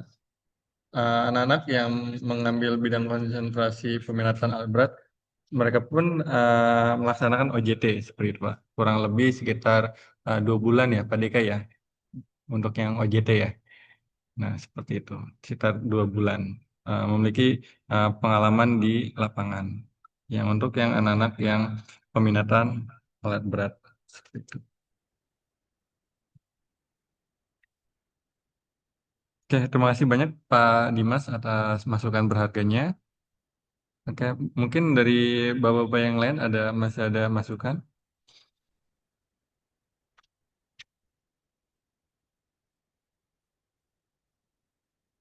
Pak Agus sepertinya ada masukan, Pak. Pak Agus, Doktor, Dokter Engraving, Pak. oh Doktor Engraving, siap. Ya. Monggo Bismillahirrahmanirrahim. Pak Agus. Assalamualaikum warahmatullahi wabarakatuh. Mohon Waalaikumsalam izin warahmatullahi wabarakatuh. Pak Benyamin dan Mas Galih ya, beserta senior-senior saya. Perkenalkan, nama saya Agus Wigardi. Saya adalah owner dari Dokter Engraving, lulusan atau alumni Teknik Mesin UGM angkatan 2010, tepat 1 tahun di bawahnya Mas Majid ya, dan 3 tahun di bawahnya Mas Galih dan teman-teman. Gitu. Nah, di sini saya menggarisbawahi dari sisi technopreneurship, karena basic saya itu di entrepreneur ya. Jadi tadi saya melihat ada satu mata kuliah yang ini unik. Nah, ternyata ini juga menjadi salah satu keciri khasan di UMKT ya, yaitu mata kuliah technopreneurship, bobot SKS itu 2 SKS. Nah, sedikit mungkin Bapak di UMKT terkait dengan technopreneurship sampai hari ini, jadi ini sudah di 2026, saya masih harus terus belajar tentang ilmu bisnis, bagaimana ilmu manajemen tim, manajemen vendor, manajemen resiko, dan lain-lain ya, yang itu tidak saya dapatkan sama sekali di bangku kuliah. Nah, akhirnya ketika begitu saya lulus kuliah, ini pengalaman saya bingung menentukan arah gitu kan, akhirnya ikut arus umum. Saya mencoba untuk masuk ke dunia industri, waktu itu di tambang batu bara ya, di Kalsel juga, sempat 2 tahun, lalu akhirnya pulang ke Jogja lagi, resign, merintis Dokter Engraving. Nah, kalau boleh Pak, untuk masukannya terkait dengan mata kuliah technopreneurship, itu kalau hanya 2 SKS dengan bahan kajian ada 1, 2, 3, 4, 8 ya, itu menurut saya pribadi itu masih kurang ya. Mungkin nanti bisa dibuatkan kayak technopreneurship grade 1, atau mungkin dibuat 1 tapi SKS dibuat 4 gitu, jadi lebih diperdalam lagi, karena isinya itu sesungguhnya luar biasa banyak yang harus dipelajari ya. Siapa tahu ketika nanti mahasiswa itu sudah menemukan passionnya, misalnya di semester 4 atau 6, tidak harus menunggu kuliah, karena kadang banyak teman-teman itu, wah aku kan lama tak golek modal sih, tak kerja sih, aku baru mikir untuk terjun ke dunia usaha. Nah, siapa tahu nih dengan kekhasannya UMKT, dengan membuka mata kuliah technopreneurship di jenjang kuliah, itu nantinya akan menumbuhkan jiwa-jiwa entrepreneur ya, muda masih kuliah sudah mulai gitu loh. Dan nanti begitu lulus kuliah sudah tidak lagi bingung, ini saya mau ngapain ya setelah ini ya, mau lanjut S2, mau terjun ke dunia industri, atau mau masuk ke dunia technopreneurship. Karena di situ nanti ketika contoh saya kemarin, ini salah satu value Pak sebetulnya, salah satu value ketika kita menyandang lulusan alumni teknik mesin gitu ya.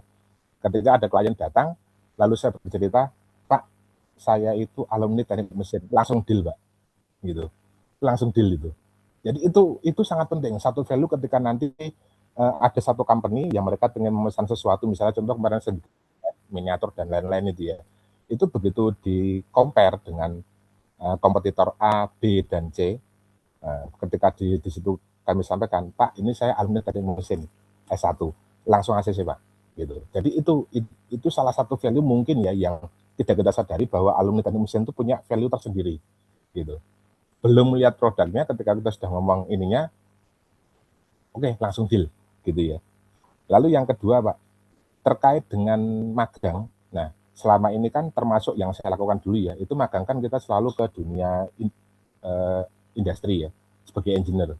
Baik itu nanti masuknya ke bagian engineering designer, production, procurement, ataupun di maintenance. Nah, apakah nanti ada untuk mendukung mata kuliah technopreneurship, itu magangnya itu ke IKM. Jadi memposisikan mahasiswa di IKM itu sebagai ownernya. Gitu.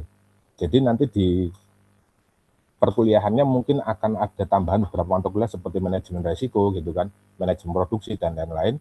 Nah, prakteknya nanti adalah salah satunya ketika dia masuk magang itu benar-benar dia megang secara keseluruhan.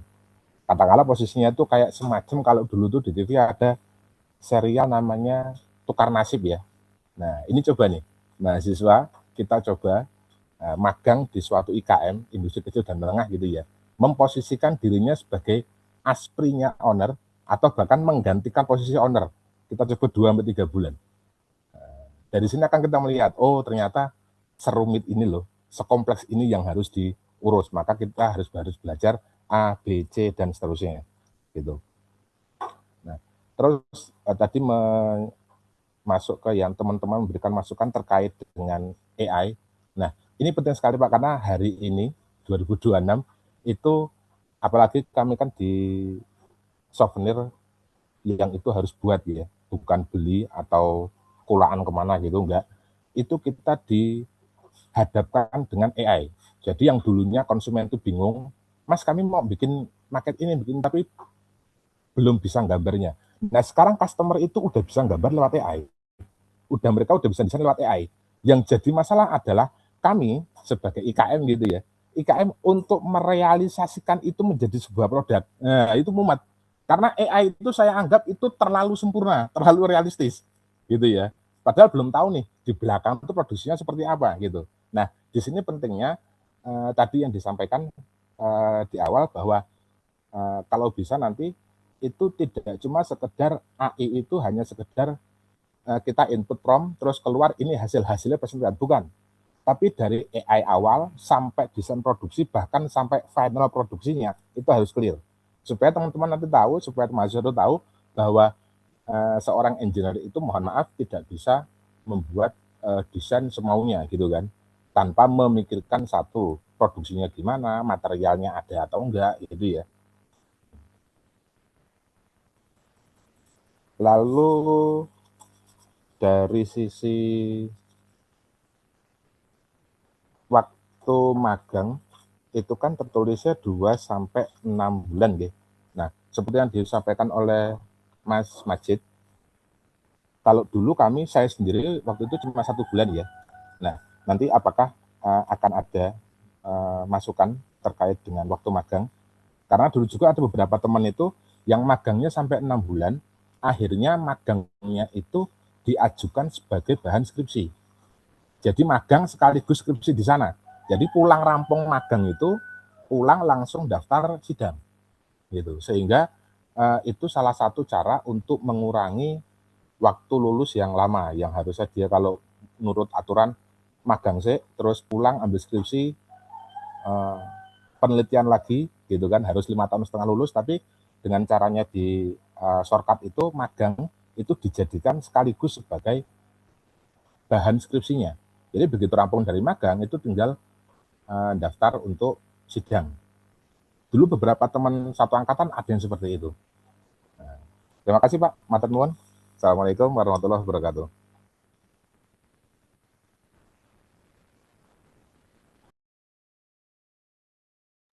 Waalaikumsalam warahmatullahi wabarakatuh. Terima kasih banyak Mas Agus dari Dr. Engraving, mewakili dari Technopreneur salah satunya. Kami tampung saran tadi juga masukannya Mas. Ini mohon izin Bapak dan Ibu sekalian karena Pak Binyamin sedang ada berhalangan sebentar tadi, beliau sedang ke belakang sebentar jadi saya mohon izin untuk meneruskan sementara. Jadi sudah kita simak bersama tadi dari paparan dan juga masukan dari Prof. Supriyono, dari Pak Majid selaku dari akademisi dari UMS UGM, dan juga dari pihak industri, ya salah satu tadi juga ada dari Pak Eli, dari Pertamina Hulu Mahakam, kemudian saran juga dari Pak Dimas Pramesti tadi dari PT PLN, Bapak Dimas Aryo Wicaksono dari PT Yuti, dari pihak industri, dan juga dari pihak alumni. Tadi saya mohon maaf tidak saya catat nama beliau, dari alumni UMKT yang mendalami spesialisasi bidang underwater welding. Jadi ini semakin memperkaya masukan-masukan dan juga input yang berharga terhadap pengayaan kurikulum baru teknik mesin angkatan tahun ajaran 2026-2027. Kemudian tadi juga terakhir dari Mas Agus Wigiardi, dari yang menggeluti technopreneurship atau entrepreneurship, seperti yang disampaikan tadi oleh Prof. Supriyono selaku konsultan, bahwa memang salah satu profil lulusan itu kan kalau 3 utama, salah satu di antara adalah entrepreneur atau technopreneur gitu ya. Dan meminjam dari perkataan atau yang disampaikan oleh Bapak Profesor Bambang Setiaji dari pimpinan untuk diktinya Muhammadiyah, beliau Prof. Bambang Setiaji waktu itu pernah menyampaikan, kalau saya catat, bahwa salah satu ceruk atau salah satu peluang terbesar dari lulusan perguruan tinggi swasta jika dibandingkan dengan perguruan tinggi negeri adalah di sektor middle to low itu atau industri yang menengah ke bawah, atau juga industri yang real gitu ya, yang sekelas entrepreneur dan seterusnya. Jadi memang ada pengklasteran output lulusan yang tersendiri, dan peran dari PTS, peran dari perguruan tinggi swasta, salah satunya PTM, insya Allah akan masuk ke situ.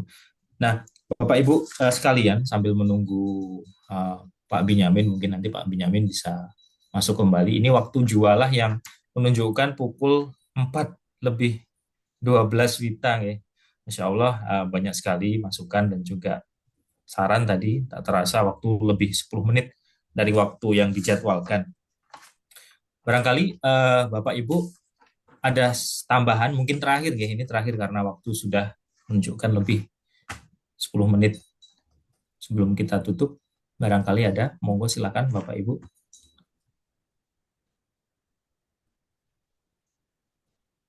Monggo, Bapak Ibu masih ada kah? Monggo silakan Pak Binyamin. Kembali ke Pak Bin. Oke, terima kasih Pak Gali udah mewakili saya tadi. Mohon maaf, ke toilet bentar. Oke, terima kasih tadi Pak Agus Wigiardi ya atas masukannya. Salah satunya tadi yang awal saya tangkap berkaitan dengan SKS dari Technopreneurship, yang mata kuliahnya itu bahkan bisa diperbanyak ya, mata kuliahnya tidak hanya 2 SKS seperti itu. Nanti kita lihat juga Pak terkait dengan batasan minimum dan maksimum dari asosiasi ya di KSDM terkait dengan mata kuliah yang entrepreneur atau technopreneur seperti itu. Ya, nanti ada batasan berapa jumlah SKS yang bisa diakomodir di dalam susunan kurikulum kita. Oke, untuk lainnya monggo Bapak-Bapak Ibu semuanya, apabila masih ada masukan, monggo masih ada satu kesempatan sebelum kita akhiri. Kalau tidak, mungkin nanti kita akhiri nggih Pak Gali, Bapak Ibu semuanya. Nanti ke depannya setelah ini akan kita persiapkan lagi untuk pematangan kurikulumnya, baru akan kita lakukan FGD lanjutan dan finalisasi ya. FGD selanjutnya itu FGD workshop untuk finalisasi kurikulumnya, seperti itu.